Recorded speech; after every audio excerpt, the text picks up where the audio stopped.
Quando acaba? Quando vem a monocultura. Trator não faz reizado. E o cara que opera trator hoje fica lá com ar-condicionado, ouvindo aquelas músicas iguaizinhas, e aquele trabalho mecânico de cortar, tirar, não sobra nada, não sobra árvore, não sobra passarinho, não sobra nada. Sobra só cana, grão, soja, eucalipto. Eu estou correndo muito o estado de São Paulo, eu estou vindo hoje assim, para vocês terem uma ideia, eu percorri nos últimos 3 dias 1.500 quilômetros.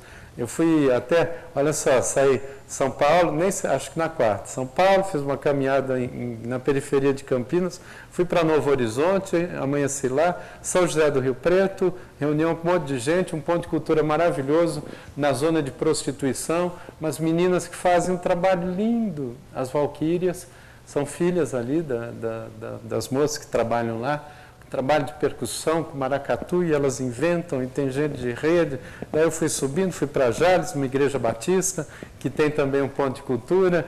Aí na igreja batista eu falei do candomblé, aí eles já me olharam torto, mas tudo bem. Mas que eles estavam falando o seguinte, que pela primeira vez o governo está reconhecendo o que os batistas fazem como cultura, e de fato né? Não tem nem como falar de blues, de jazz americano sem falar dos batistas, né? Foi aí que o pessoal se formou, né? E que isso era quebra de preconceito. Aí eu me entusiasmei também, aí eu falei, e é isso mesmo, e tem católico, e tem espírita, e tem candomblé, e o pessoal joga assim. Mas é esse exercício. E daí de Jales fui para Andradina e Birigui, Araçatuba, hoje cedo, 6 da manhã, estava no aeroporto, peguei um avião, vim para cá, uma reunião de acolhimento dos pontos de cultura da capital, pontos novos, que ainda não tiveram esse entrelaçamento, né? O pessoal às vezes acha que ponto de cultura é só o repasse do recurso. Isso aí não tem nada de inovador. Se ficar só no repasse, às vezes é bom, tudo bem, o pessoal se mantém, mas é pouco. Então, para o que a gente vai fomentando, é puxar essa capacidade. Aí tem uma série de ações, que aqui eu não vim para falar do programa em si, né? Ação Griot, que é para os mestres da cultura tradicional recebendo uma bolsa, e são 700, agora está com um projeto de lei, a Lei Griot, que é a coleta de assinaturas, para que a gente reconheça esse conhecimento transmitido por transmissão oral, das parteiras, rezadeiras, mestres de capoeira, mestre de taiko, e reconheça, mantenha essa ação, ele ganha uma bolsa de no mínimo um salário mínimo para fazer o que já faz, mantendo relação com aprendizes e com a escola. Então, e estão coletando assinatura, porque a ideia são leis de iniciativa popular. Outro dia já tinha 25 mil assinaturas. E o bom é que é o próprio mestre discutindo uma lei para ele. Essa é a diferença, essa mudança. O processo vale. E aí a gente vai criando outras ações. Então tem muita coisa, tem muito jovem aí. Cordel do Fogo Encantado é um exemplo de... O pessoal lá está precisando muito de capitalismo. E a gente vai fomentando uma outra perspectiva, que não é essa do mercado, né? Mesmo o entendimento de cultura, uma definição, que é ponto de cultura dentro de um programa geral, chamado Cultura Viva. E como que eu definiria? Cultura como processo, não como produto. Quem faz cultura é a sociedade, são as pessoas, e não o Estado, não o governo.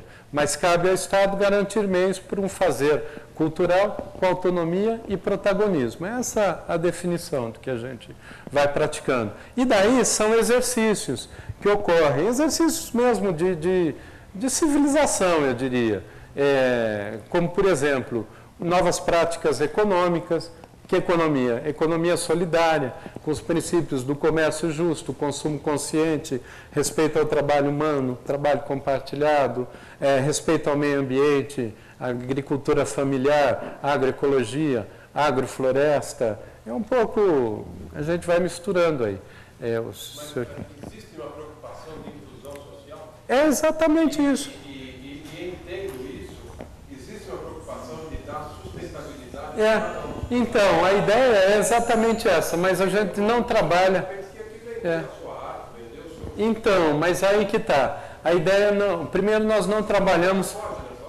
Oi? O governo pode nessa hora? Não, o governo está fazendo só como investimento. Não, deixa eu... Cultura, o povo está Não, pensando. não. Mas não, quem entendi que estava afirmando, mas pelo contrário, só para ter uma ideia, né, que não vou cansar vocês aqui com números, mas em 2004, o orçamento para 2 programas do Ministério da Cultura, que foi quando eu cheguei, né, então o recorte eu vejo nesse momento, para Cultura e Cidadania e Cultura e Educação era de 5 milhões, para os 2.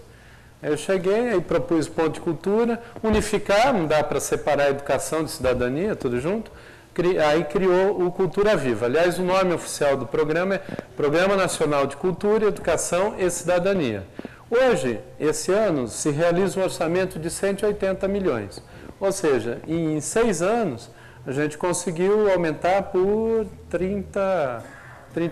40 vezes, mais ou menos, o orçamento. Então, houve um avanço grande, mesmo nesse campo da cultura. Agora, nós não trabalhamos, eu não sou governo, então eu posso falar eu não trabalho com o conceito da inclusão social. A inclusão é decorrência, porque até essa coisa da carência e potência, né? E sim com o conceito da emancipação. E como que a gente vai desenvolvendo esse processo emancipatório?